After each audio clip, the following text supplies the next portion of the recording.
नमस्कार साथियों, मैं डॉक्टर चित्रगुप्त।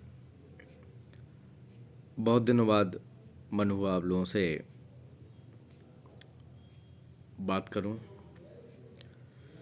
बात मेरी वही बात होती है, बुंदेलखंड के ऊपर और इतिहास के ऊपर। बुंदेलखंड में ढेर सारा रिसर्च किया गया। उन शोधार्थियों से और वर्तमान में भी जो मेरे साथी इतिहासविद और इतिहासकार बंधु हैं, उनसे एक निवेदन मेरा है, खासतौर से हमारे प्रोफेसर साथियों से।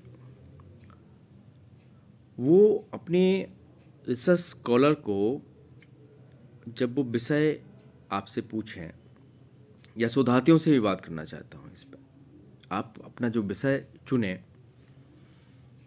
उस विषय में रिपीटेशन जो सबसे बड़ी समस्या शोध की होती है, पुनरावृत्ति, उस पुनरावृत्ति को ना करें।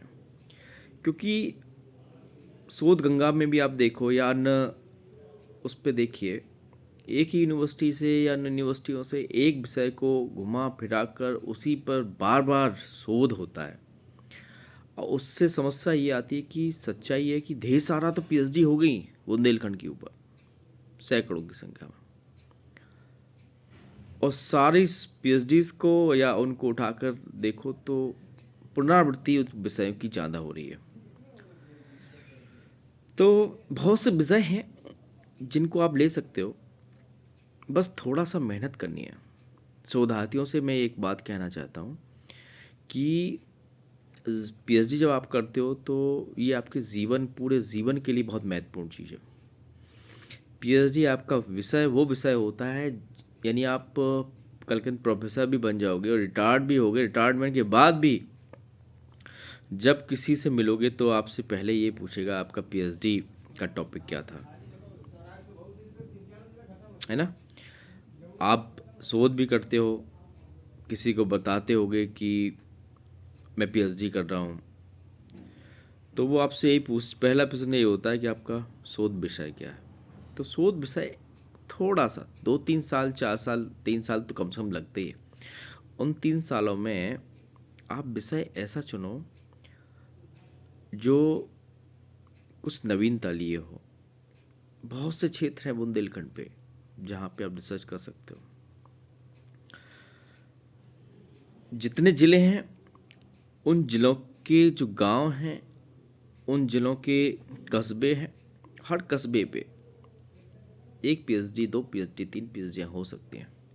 मैं खाली बड़े कस्बों की नहीं कह रहा हूँ, ओछा या अन्य बड़े जो कस्बे हैं जो ऑलरेडी ऐतिहासिक तथ्यों से भरे हुए हैं, ऐसे कस्बे, ऐसे गांव जिनके नाम नहीं है लेकिन उनमें 1-2 मोन्यूमेंट ऐसे हर बुंदेलखंड के गांव में बने हुए हैं, उन मोन्यूमेंट पर लेकर ही आप पूरा पीएचडी कर सकते हो। यहाँ की नदियों के किनारे स्थित गांव पे पीएचडी कर सकते हो। खासतौर से इतिहास के स्टूडेंट से मैं बात करना चाह रहा हूँ। तो ढेर सारे ऐसे स्थापना की, ऐसे पुरातात्विक चीज़ें हैं, मध्यकालीन चीज़ें हैं, प्राचीन चीज़ें हैं जिन पे हम लोग रिसर्च कर सकते हैं। और बहुत विषय है, आपको सामग्री भी मिल जाएगी। केवल बुंदेलखंड के झांसी, सागर, छतरपुर, ढेर सारी जगह है जहाँ पे ढेर सारे आपको सामग्री मिल जाएगी शोध करने के लिए। लेकिन इसके अलावा आप लखनऊ में यूनिवर्सिटी में या इलाहाबाद यूनिवर्सिटी में या नेशनल आर्काइव्स में, है ना, बड़े यूनिवर्सिटीज़ के जो पुस्तकालय वहाँ भी बुंदेलखंड के ऊपर ढेर सारी सामग्री है जिसका आप लोग इस्तेमाल कर सकते हैं। फेसबुक से आप लोग अगर मुझसे जुड़े हैं तो मेरे मैसेंजर पे भी अपना विषय लिख करके मुझसे पूछ सकते हैं।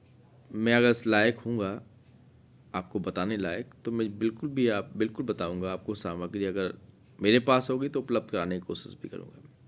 तो निवेदन आप मेरे वरिष्ठ विद्वान प्रोफेसर जनों से, शोधार्थियों से यही निवेदन है कि कुछ विषय ऐसे चुनो जिन पे काम नहीं हुआ है।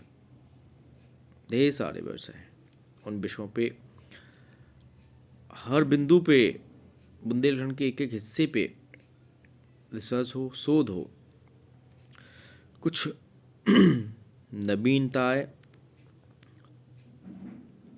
नवीन इतिहास निकल के आए। हमारे क्षेत्र का जो इतिहास पर्दे के पीछे है, नेपथ्य में है, वो दुनिया के सामने आए। इन्हीं शब्दों के साथ मैं आपसे नमस्कार करता हूँ। और यदि किसी मेरे वरिष्ठ विद्वान को मेरे इस बात से आपत्ति है तो कमेंट में कह सकते हैं।